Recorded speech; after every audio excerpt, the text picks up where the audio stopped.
امام حسین علیہ السلام نے بچپن سے ایک شیر پال رکھا تھا جس کا نام ابو الحارث تھا۔ ناظرین، عربی میں حارث شیر کو کہا جاتا ہے۔ یہ شیر امام حسین علیہ السلام کو کیسے ملا، آج کی اس ویڈیو میں مکمل تفصیل سے اس کا ذکر کریں گے۔ ناظرین، ایک دفعہ مولا علی علیہ السلام خطبہ دے رہے تھے کہ اسی دوران کچھ لوگ دوڑتے ہوئے مولا علی علیہ السلام کے پاس آئے۔ امام علی علیہ السلام نے پوچھا تو انہوں نے کہا کہ مولا ایک شیر آپ کی طرف آ رہا ہے۔ مولا علی علیہ السلام نے فرمایا کہ بیٹھ جاؤ، یہ شیر کسی کو کچھ نہیں کہے گا۔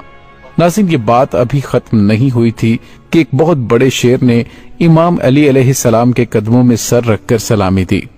ناظرین، اس کے بعد اس شیر نے ایک چند دن کا اپنا بچہ مولا علی علیہ السلام کی خدمت میں پیش کیا۔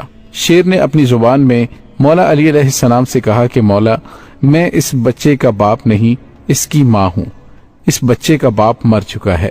اس شیرنی نے مولا علی علیہ السلام سے کہا کہ مولا، میں چاہتی ہوں کہ یہ پل کر جوان بھی ہو جائے اور محفوظ بھی رہے۔ ناظرین، مولا علی علیہ السلام نے فرمایا کہ مطمئن ہو کر چلی جاؤ، یہ مجھ علی کا وعدہ ہے کہ اسے یتیمی کا احساس نہیں ہوگا۔ میں یہ بچہ اسے دوں گا جو یتیموں کی پرورش کر سکتا ہو۔ اس شیرنی نے کہا کہ مولا، وہ کون ہے جو حیوانوں کو بھی یتیمی کا احساس نہیں ہونے دیتا؟ مولا علی علیہ السلام نے فرمایا کہ میرا ایک بیٹا ہے جس کا نام حسین ہے، یتیموں کی اس سے زیادہ پرورش کرنا کوئی نہیں جانتا۔ مولا علی علیہ السلام نے فرمایا کہ اے حسین، یہ شیر کے بچے کو تم لے جاؤ۔ امام حسین علیہ السلام نے اس چند دن کے بچے کو اٹھایا، اس کے سر پر شفقت سے ہاتھ پھیرا اور فرمایا کہ آج سے اس کا نام ابو الحارث ہے۔ ابو الحارث کی بچپن سے ہی امام حسین علیہ السلام سے دوستی ہو گئی۔ وہ ہر جگہ پر امام حسین علیہ السلام کے ساتھ رہتا تھا۔ اس شیر کو امام حسین علیہ السلام سے انتہائی محبت اور عقیدت تھی۔ ناظرین، جب یہ شیر بڑا ہو گیا تو کچھ لوگ مولا علی علیہ السلام کے پاس آئے اور کہنے لگے، یا علی، اب یہ شیر بڑا ہو گیا ہے، ہمیں اس سے خوف آتا ہے کہ کہیں یہ ہمیں نقصان نہ پہنچا دے۔ مولا علی علیہ السلام گھر تشریف لائے اور امام حسین علیہ السلام سے کہنے لگے، بیٹا میں نہیں کہہ رہا، لیکن عرب کے لوگ کہہ رہے ہیں کہ ابو الحارث جوان ہو چکا ہے، اب اس سے ہمیں خطرہ ہے، بیٹا ابو الحارث کو آزاد کر دو۔ ناظرین، یہ سننا تھا کہ امام حسین علیہ السلام کی آنکھوں میں آنسو آ گئے۔ مولا علی علیہ السلام کو دیکھ کر مسکرائے اور اپنے بابا کی گردن میں پیار سے باہیں ڈال کر مسکرا کر کہا، جی بابا جان، جیسے آپ کا حکم ہے۔ لیکن اس کے ساتھ ہی امام حسین علیہ السلام کے اتنے بڑے بڑے آنسو رخساروں پر آ گئے۔ امام حسین نے فرمایا کہ بابا جان، آج کا دن نکالیں، کل ابو الحارث آپ کو نظر نہیں آئے گا۔ امام نے فرمایا کہ بیٹا حسین، آج کے دن کیا کرو گے؟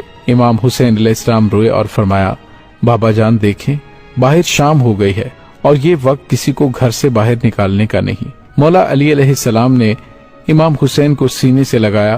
جب مولا تہجد کے وقت شیر کو خوراک دینے کے لیے گئے تو ابو الحارث نے کہا کہ مولا، آج اتنی جلدی احسان؟ مولا نے ساری بات ابو الحارث کو بتائی۔ ابو الحارث نے کہا، ٹھیک ہے مولا، میں جاتا ہوں، لیکن ایک شرط ہے کہ ایک دفعہ ملاقات ضرور ہو۔ ناظرین، روایات کے اندر ہے کہ امام حسین علیہ السلام نے فرمایا کہ ایک تاریخ یاد رکھنا، 10 محرم 61 ہجری، میدان کربلا کے ٹیلے کے پاس سے تمہیں ایک آواز آئے گی، بس اس آواز پر چلے آنا، مجھ سے ملاقات ہو جائے گی۔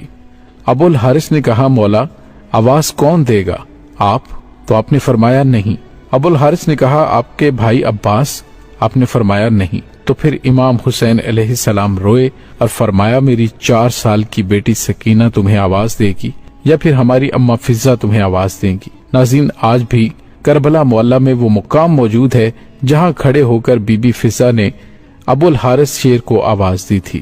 ناظرین، امام حسین علیہ السلام نے جب ابو الحارث کو آزاد کیا تو انہوں نے فرمایا کہ اے ابو الحارث، تم ملک عراق میں چلے جاؤ، وہاں پر نینوا کا ایک جنگل ہے، اس جنگل کا بادشاہ شیر مر چکا ہے، تم وہاں چلے جاؤ اور وہاں پر جا کر بادشاہی کرو۔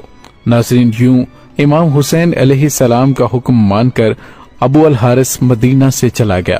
ناظرین، وہ عاشور کی شام تھی کہ جب امام حسین علیہ السلام شہید ہوئے تو امام کی شہادت کے بعد شور و غل بپا ہوا۔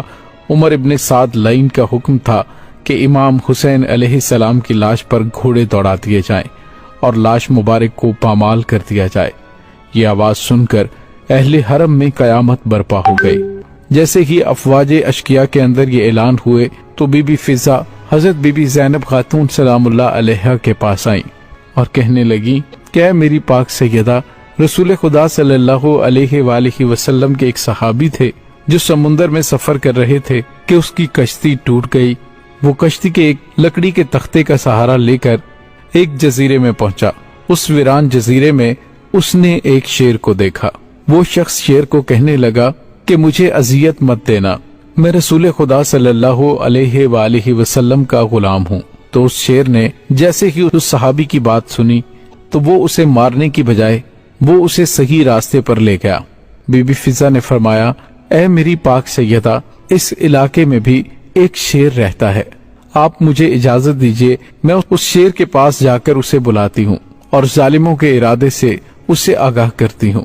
جناب فضا جنگل کی طرف جانے لگی اور انہوں نے ابو الحارث کہہ کر شیر کو صدا دی۔ جیسے ہی بی بی فضا کی آواز بلند ہونے لگی تو شیر چند ہی ساعتوں میں ان کے پاس پہنچ گیا۔ بی بی فضا نے فرمایا، اے ابو الحارث، کیا تجھے معلوم ہے کہ یہ ظالم امام حسین علیہ السلام کے جسم اطہر کو پامال کرنا چاہتے ہیں اور لاش کو پامال کرنے کے بعد یہ گھوڑوں کے ٹاپوں سے ان کی لاش کو ناقابل شناخت بنانا چاہتے ہیں۔ یہ سن کر وہ شیر ابو الحارث بی بی فضا کے ساتھ آ گیا اور مقتل میں پہنچ کر امام حسین علیہ السلام کی لاش کے پاس بیٹھ گیا۔ اور ناظرین، مقتل کی کتابوں میں ہے کہ اس شیر ابو الحارث نے خون امام حسین علیہ السلام سے پیشانی رنگین کی اور روتا رہا، یعنی کہ جب کوفی لوگ گھوڑوں پر سوار ہو کر امام حسین علیہ السلام کی لاش کو پامال کرنے آئے تو دیکھا کہ ایک شیر موجود ہے۔ گھوڑے وہاں نہ ٹھہر سکے اور بے قابو ہو کر بھاگ نکلے۔ سواروں نے بھی پلٹ کر نہ دیکھا۔ جب اس واقعے کی عمر ابن سعد کو خبر ملی تو وہ لعین کہنے لگا کہ اس کو کسی پر ظاہر نہ کرنا، یہ ایک فتنہ ہے۔ ناظرین، جناب فضا سلام اللہ علیہا نے شیر کے آنے کی خبر جناب زینب پاک سلام اللہ علیہا کو سنائی اور اس طرح لاش اطہر پامال ہونے سے محفوظ رہی۔ ناظرین، کچھ لوگوں نے روایت کی ہے کہ بی بی فضا نے شیر ابو الحارث کو امام حسین علیہ السلام کا لاشا ڈھونڈنے کے لیے بلایا تھا، جو کہ یزیدی فوج نے لاش اقدس پہ گھوڑے دوڑا کر پامال کر دیا تھا، اور وہ گھوڑے